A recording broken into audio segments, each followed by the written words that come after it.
প্রিয় দর্শক, সংবাদপত্রে বাংলাদেশ অনুষ্ঠান থেকে আমি রেজানুর রহমান আপনাদেরকে স্বাগত জানাচ্ছি।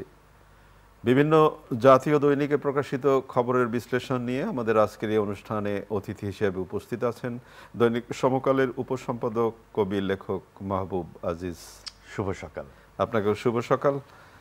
পত্রপত্রিকায় প্রকাশিত কয়েকটা গুরুত্বপূর্ণ শিরোনাম আপনাকে পড়ে শোনাই আমি, তারপর আমরা আলোচনায় যেতে চাই। প্রথম আলো, সিএনএনের প্রতিবেদন, ইরানের পারমাণবিক অস্ত্র নিয়ে ইসরায়েল ও যুক্তরাষ্ট্রের ভিন্ন মত। সুনির্দিষ্ট লক্ষ্যে হামলা চালাচ্ছে ইসরায়েল, থেমে নেই ইরানও। শপথ ছাড়াই নানা নির্দেশনা, ইশরাকের, সরকার নীরব। দৈনিক যুগান্তর, ইরানের সঙ্গে যুদ্ধে জড়িয়ে পড়তে পারে যুক্তরাষ্ট্র, মোসাদের সদর দপ্তরে হামলা। স্বস্তির বাতাসে অস্বস্তি ছড়াচ্ছে কিছু চ্যালেঞ্জ, লন্ডন বৈঠকে বড় সাফল্য। দৈনিক সমকাল, বিএনপির কিছু ছাড়, জামায়াতের বয়কট, এনসিপির অভিযোগ, ঐক্যমত্যের সংলাপ। চূড়ায় উঠছে সংঘাত, বাড়ছে ধ্বংসযজ্ঞ, মধ্যপ্রাচ্য সংকট। কালের কণ্ঠ, ধ্বংসযজ্ঞে অনর ইরান ইসরায়েল। কেমন আছে তেহরান, অল্পের জন্য বেঁচে গেছি, সরেজমিন প্রতিবেদন। দৈনিক ইত্তেফাক, আমরা একাধিক গুরুত্বপূর্ণ পরিবর্তনের মধ্য দিয়ে যাচ্ছি, প্রধান উপদেষ্টা। আগামী মাসে জুলাই সনদ ঘোষণা। বাংলাদেশ প্রতিদিন, লাশ বাড়ছে দুই পক্ষেই, যুদ্ধে সরাসরি যুক্তরাষ্ট্রের জড়ানোর সংখ্যা। মানব জমিন, আশঙ্কা ভয়ঙ্কর কিছু ঘটতে চলেছে ইরানে, ভীতিকর অবস্থায় বাংলাদেশিরা।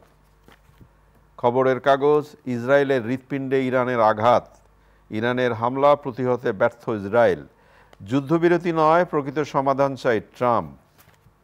আমার দেশ, ইসরায়েল রক্ষায় সরাসরি যুদ্ধে জড়াচ্ছে আমেরিকা। শীর্ষ 10 ব্যাংকের খেলাপি ঋণ 3 লাখ কোটি টাকা। কালবেলা শিরোনাম, শিক্ষা উপদেষ্টা কোটি টাকার প্রস্তাব পান এনসিটিভি চেয়ারম্যান পদের জন্যে। 804 জুলাই শহীদ পরিবার পাবে বিনামূল্যে ফ্ল্যাট।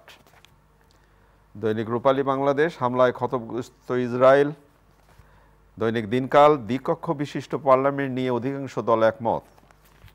দৈনিক জনকণ্ঠ, ইরানের হামলায় মুজাদের সদর দপ্তরে আগুন, দলের বিপক্ষে ভোট দিতে পারবেন এমপিরা, ঐক্যমত্য কমিশনের বৈঠকে সমঝোতা। দেশ রূপান্তর, যুদ্ধমুখর মধ্যপ্রাচ্যে শান্তি বহুদূর। ইনকিলাব, ধরা পড়বেন কুশীলবরা, 3 নির্বাচন তদন্তে হচ্ছে কমিটি। খুব কঠিন প্রশ্ন, কুশীলবরা। অনেক খবর আছে, কিন্তু আমি একটা অন্য রকমের খবর আপনার সাথে পড়তে চাই, আপনার সাথে আলোচনা করতে চাই। যদিও এই আলোচনাটি অনেকেই হয়তো মনে করবেন এটি কি খুব শীর্ষ আলোচনা হয়। সরকার আছে,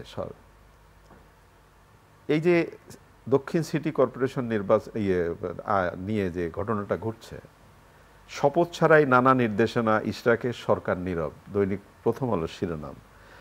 এবং আমার দেশ শিরোনাম করেছেন যে বিএনপির স্থায়ী কমিটিতে আলোচনা, আন্দোলন থেকে ইশরাকের সরে আসা উচিত। তাহলে তো একটা স্পষ্ট নির্দেশনাও আছে। তাহলে এই ঘটনাটা কেন ঘটছে? দেখুন, গত পরশু সম্ভবত ইশরাক একটি আলোচনা সভা করেছেন, সেখানে পেছনের যে ব্যানার, সেখানে মাননীয় মেয়র। তো পরিস্থিতি যেভাবে দাঁড়াচ্ছে, আসলে এখন যে কেউ যে কোনো কিছুই করে বসতে পারে। কিন্তু এদেশে সরকার তো আছে, সরকার আছে, আইন আছে, কিন্তু এবং ইশরাক সাহেব সংশ্লিষ্ট উপদেষ্টার পদত্যাগ দাবি করেছেন। এবং এখন দেখা যাচ্ছে যে এই লন্ডন বৈঠকের পরে হয়তো একটু পিছু হটেছে পুরো পরিস্থিতিটা। হয়তো ইশরাক দলীয় হাইকমান্ডের সিদ্ধান্ত মেনেও নেবেন এবং হয়তো চুপ হয়ে যাবে, হয়তোবা মনে হচ্ছে আর কি, যেটা আগের মতো তো অতটা নাই। কিন্তু তাতে বোঝা যাচ্ছে যে এটা আসলে মানে চাইলে অনেক কিছুই করা যায়। মানে রাজনৈতিক নেতারা যদি চান, সেক্ষেত্রে তারা অনেক কিছুই করতে পারেন। এরকম একটি বার্তা তারা। তাই কি হওয়া উচিত? অবশ্যই না। এবং সেই ক্ষেত্রে সরকারের তো যেই জায়গাটি আমরা বারবার বলে আসছি, যে জবাবদিহিতা এবং সরকারের একটা শক্ত অবস্থান, সাদাকে সাদা এবং কালোকে কালো বলবার মতো যে অবস্থানটি সরকারের কাছ থেকে একটা ন্যূনতম চাওয়া, সেটি হয়নি বলেই তো আজকে এই অবস্থা প্রথম থেকেই। প্রসঙ্গটা কেন তুললাম, যে দীর্ঘ 1 মাস ধরে একটা আন্দোলন চলছে, একটা তাও ঢাকা শহরে, রাজধানী শহরে। তো সেইটার তো একটা সমাপ্তি দরকার। এই আন্দোলন চলবে, মানি না, মানবো না, আমি শুধু চেয়ার এক দখল মাস কেন, করব। গত 10 মাস ধরেই তো আন্দোলনের উপরেই আছে সকলে। আপনি শাহবাগের যেই চত্বরটি, সেটা কি আসলে আন্দোলন ছাড়া আছে? কোনো না কোনো না এবং কোনো আন্দোলন সেই আছে। জায়গাটাতেই কিন্তু সরকারকে একদম স্পষ্ট কথা বলবার দরকার ছিল শুরু থেকেই, যে এটা সব তো আমরা এখন পারবো না, আমাদের কিছু কাজ আছে, প্রায়োরিটি লিস্ট আছে, সেই জায়গা থেকে আমরা কাজগুলো করব। সেই ঘোষণাগুলো এলে কিন্তু এই পর্যায়ে যায় না। আর ইশরাকের যে ঘটনাটি, এটা নিয়ে কিন্তু প্রথম থেকেই নানান প্রত্যেকটা তরফেই অনেক ধরনের দুর্বলতা প্রকাশ পেয়েছে। একই ধরনের ঘটনায় চিটাগাং এর যে পরিস্থিতি, আমরা কিন্তু এখানে আবার এরকম দেখলাম না, এখানে আবার মন্ত্রণালয়ে ঢুকে গেল, সবকিছু মিলিয়ে যেন কেমন একটা লেজে গোবরে অবস্থা হয়ে গেল। এবং এটা নিয়েই বা এত কেন জোর জবরদস্তি? সামনে তো নির্বাচন আসছে, না এটাই বা কেন? আলোচনাটা ওইটা কে কাকে চ্যালেঞ্জ করবে সেটা তো একটা ব্যাপার, একজন আরেকজনকে চ্যালেঞ্জ করবে। এবং ইশরাক থেকে শুরু করে বিএনপিও বোধহয় একটু চাপ সরকারের কাছে, এক ধরনের নিজেদের শক্তিও প্রদর্শনের ব্যাপার ছিল। সেটা যেহেতু হয়ে গেছে, সেহেতু হয়তো যেমন অনেকেই বলবার চেষ্টা করেন, ঠিক আছে বিএনপি স্থায়ী কমিটির সভায় বলা হয়েছে যে এটা নিয়ে আলোচনা হয়েছে, কিন্তু কেউ কেউ তো এরকম বলার চেষ্টা, তুমি আন্দোলনে থাকো, আমরা দেখি কি হয়। এবং এটা তো দেখা যাচ্ছে যে ওই যে 3 উপদেষ্টার যে পদত্যাগের বিষয়টি বিএনপি, সেখান থেকেও কিন্তু তারা সরে এসেছে, তারা অনেক কিছু থেকে সরে এসেছে। তাতে বোঝা যাচ্ছে যে সরকারের সাথে বিএনপির এক ধরনের সমঝোতা হয়েছে। এবং সেই সমঝোতাটাকে আমরা রাজনৈতিক সমীকরণ হিসেবে নতুন ভাবে দেখছি।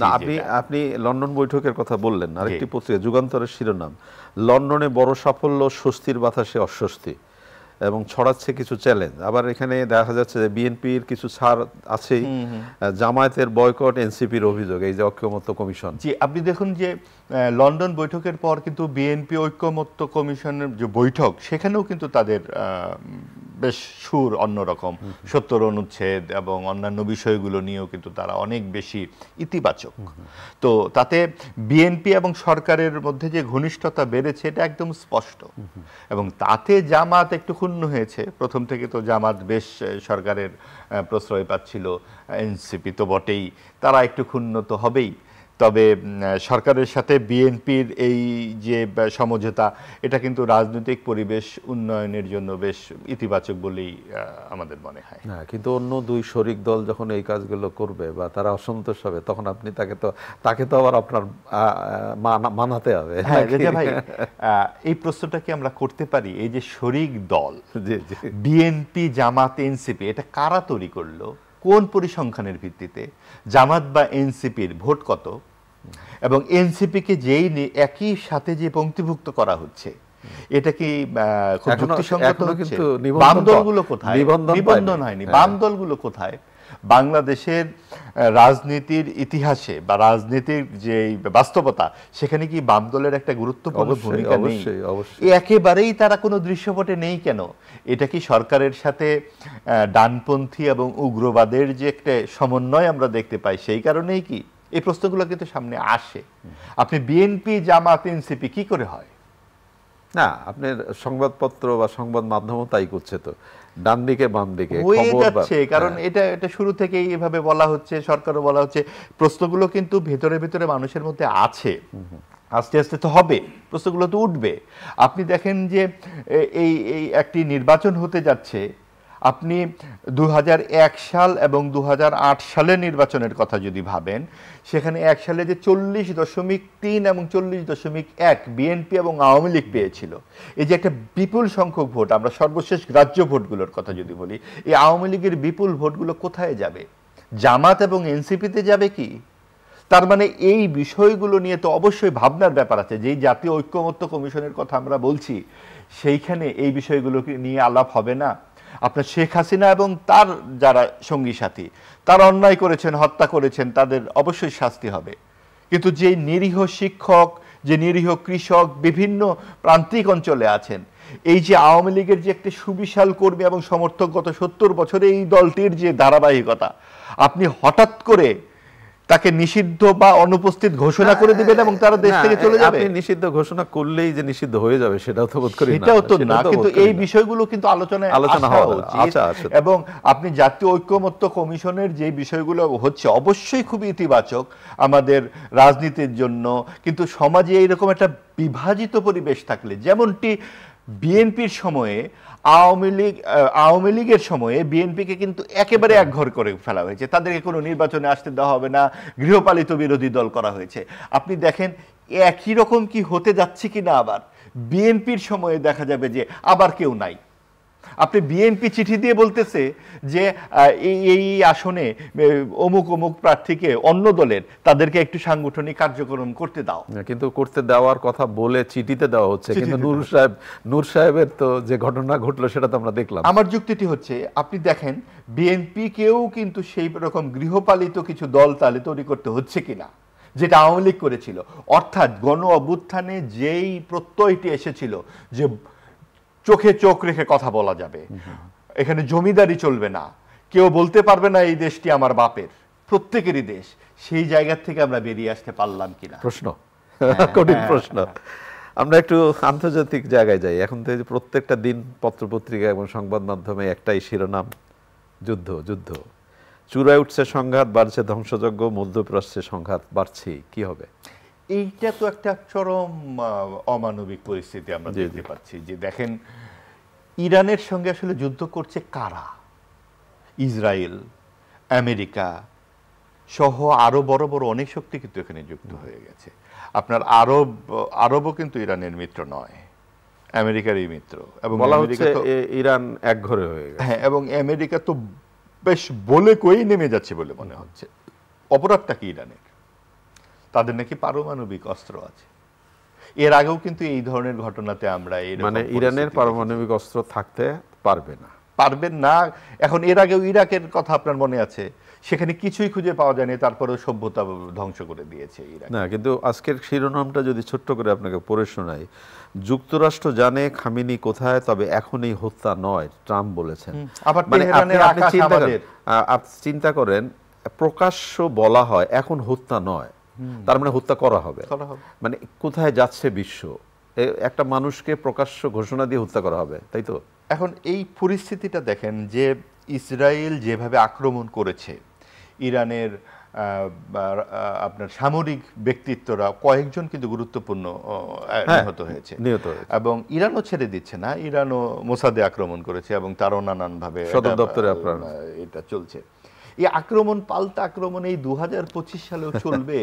এবং এই জায়গায় ট্রাম্প যে ক্ষমতায় আসবার পর যে নানান রকমের বিলরণ তৈরি করছেন দেশে বিদেশে, তার অভ্যন্তরে বাইরে, তারই একটা বহিঃপ্রকাশ। এবং আসলে এই পরিস্থিতিতে পৃথিবীর এই রকম একটা অর্থনৈতিক এবং সামাজিক যেই ধরনের বিপন্ন পরিস্থিতি, তাতে এই যুদ্ধ একেবারেই অপ্রয়োজনীয় এবং অমানবিক রূপ নিচ্ছে। এটা অবশ্যই জাতিসংঘ থেকে শুরু করে আমরা কিন্তু খুব বেশি কোথাও আলোচনাও দেখছি না।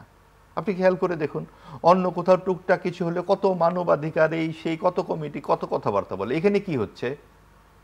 কেউ কথা বলবে না, বরঞ্চ যুদ্ধ লাগুক, যুদ্ধ হোক, কেউ এটাও চাচ্ছে। এবং এটা একটা ব্যাপারটা কি যেন, মানে পৃথিবীর সব জায়গাতেই এই কর্তৃত্ববাদ এবং আমার ক্ষমতা বেশি, এইটাই যেন দেখানোর একটা ব্যাপার। একটা দেশের কথায় আসি আবার। নিশ্চয়ই আগামী মাসে জুলাই সনদ ঘোষণা, আমরা একাধিক গুরুত্বপূর্ণ পরিবর্তনের মধ্য দিয়ে যাচ্ছি, প্রধান উপদেষ্টা বলেছেন। আমি যদি ইত্তেফাকের এই রিপোর্টের একটি ইন্ট্রোটা পড়ে শোনাই আপনাকে। প্রধান উপদেষ্টা অধ্যাপক ডক্টর মোহাম্মদ ইউনূস অন্তর্বর্তীকালীন সরকারের সংস্কার কার্যক্রম প্রসঙ্গে উল্লেখ করে বলেছেন, অস্থির সময় পার করে আমরা একাধিক গুরুত্বপূর্ণ পরিবর্তনের মধ্য দিয়ে যাচ্ছি। তিনি বলেন, আমাদের মনোযোগ কেন্দ্রীভূত রয়েছে সংবিধান, বিচার ব্যবস্থা, প্রশাসনিক সংস্কারে। এগুলোই একটি শক্তিশালী বাংলাদেশের ভিত্তি। হ্যাঁ, নিশ্চয়ই। এবং এটা তো খুবই প্রত্যাশিত যে জুলাই আগস্টে যে ঘটনাটি ঘটেছে, যেটা আমরা এর আগেও আলাপ করলাম, এটা কিন্তু শুধুমাত্র একটি সরকার পরিবর্তনের জন্য নয়। সাধারণ মানুষ, ছাত্র জনতা, ছাত্রদের সাথে সাধারণ যে জনতারা মিশে তাদের রাস্তায় দাঁড়িয়ে তাদের না পাওয়া বঞ্চনা, দীর্ঘদিনের অভাব, অভিযোগ, নিপীড়নের বিরুদ্ধে তারা একদম সরাসরি কথা বলেছে, গুলি খেয়েছে, মানুষ মারা গিয়েছে। এবং সেই জায়গাতে ওই কথাটি যে এই দেশটি সকলের সমান অধিকার, ধর্ম, বর্ণ, লিঙ্গ, জাতি, উপজাতি নির্বিশেষে বাংলাদেশের মানুষের সকলের অধিকার সমান থাকবে, এই যে একটা আত্মপ্রত্যয়ের ঘোষণা, এবং এরকম একটা মাহেন্দ্রক্ষণ আমরা কিন্তু খুব বেশি পাই নাই ৭১-এর মুক্তিযুদ্ধের পরে। তো সেই ঘোষণার একটা সনদ অবশ্যই আমরা চাই, এবং সেখানে প্রত্যেকের যাতে মর্যাদা অক্ষুণ্ণ থাকে, প্রত্যেকে যাতে তার মতামত দিতে পারে। আপনি মতামত দিলেই তুমি ফ্যাসিবাদের দোসর, তুমি বিএনপি জামাত, তুমি এই ট্যাগ, তুমি কালো, তুমি ফর্সা, তুমি এই সব নয়।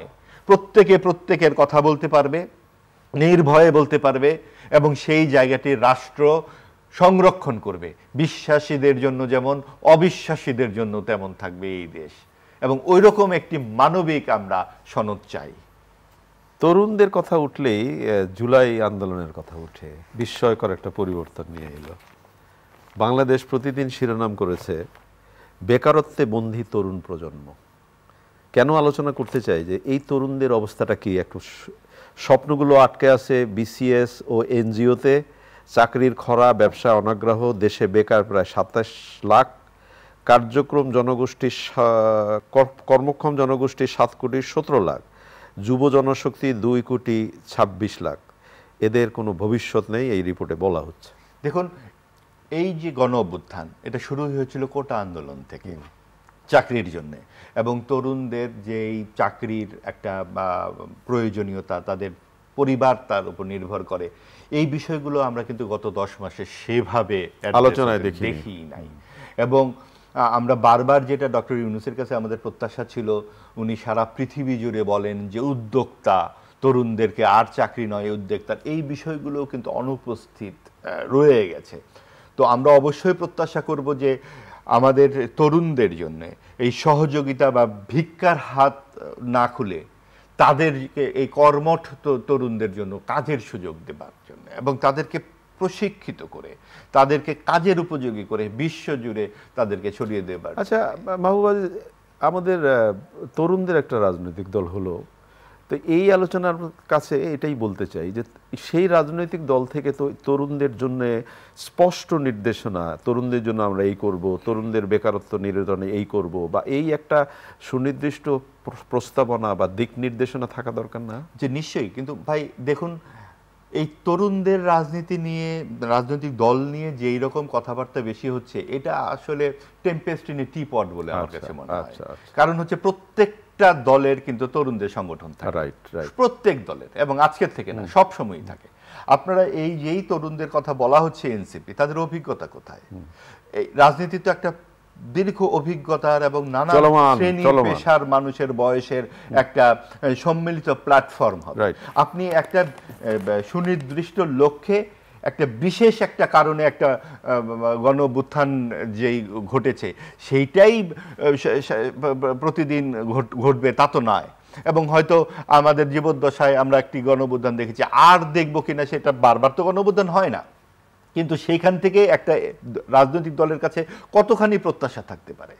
আপনি সেটাকে জোর করে যদি বাড়াতে চান, জোর করে যদি, সেটা তো আমরা আজকে প্রায়ই দেখছি, এই কেলেঙ্কারি ফাঁস হচ্ছে, সেই কেলেঙ্কারি ফাঁস হচ্ছে, আপনার এই অর্থনৈতিক কেলেঙ্কারি, এই কেলেঙ্কারি, এই সমস্ত কিছু। এই ছেলেগুলোকে তৈরি হতে দিতেন, আপনারা সময় দিতেন, তাদেরকে একটা সাগর পাড়ি দেবার জন্য সাঁতার শিখতে হয়, পানিতে নামতে হয়। আপনি লাফ দিয়ে একটা সাগর পার হওয়া যায় নাকি? আপনাকে যেতে হবে, রাজনৈতিক পথ পরিক্রমা তো একটা দীর্ঘ পথ পরিক্রমা, এবং সেইখানে আপনি, আমরা বারবার যেটা বলছি, প্রত্যেকটা মানুষের অধিকারের প্রতি আপনি সম্মান প্রদর্শন করুন, রাষ্ট্র সম্মান প্রদর্শন করুন, এই কথাটাই সংবিধান সম্মান, এই কথাটাই সবচেয়ে জরুরি, যে প্রত্যেকের প্রতি সম্মান প্রদর্শন। আমরা একেবারে শেষের দিকে একটু আলোচনা করতে চাই আনন্দের। আমাদের টেস্ট চলছে শ্রীলঙ্কায়, আমাদের দুই লড়াকু সৈনিক শান্ত এবং তারা সেঞ্চুরি করেছেন। আজকের দিনে কি দাঁড়াবে? এবং গল টেস্টে আপনি দেখুন যে যেটা ঘটেছে, যে মুশফিক আজকে তার ২০ বছর টেস্ট ক্যারিয়ারের বা একটু বেশি, সে ৯৭তম টেস্ট খেলছে। আমরা প্রত্যাশা করব বাংলাদেশের প্রথম ক্রিকেটার হিসেবে সে ১০০তম টেস্ট অবশ্যই খেলবে, এবং আমাদের মুখ উজ্জ্বল করা যেই তরুণরা রাজনীতির ঊর্ধ্বে উঠে, সাকিব আল হাসান সহ তারা বাংলাদেশের মুখ উজ্জ্বল করেছেন। আমরাও তারা যেন রাজনীতির থেকে মুক্ত থাকে, তাদের পেশা খেলা নিয়ে। অনেক ধন্যবাদ। প্রিয় দর্শক, আমরা যে আলোচনাগুলো করলাম আপনারা নিশ্চয়ই শুনলেন। ভালো থাকবেন। আগামীকাল নিশ্চয়ই এই সময় আবারও কথা হবে। খোদা হাফেজ।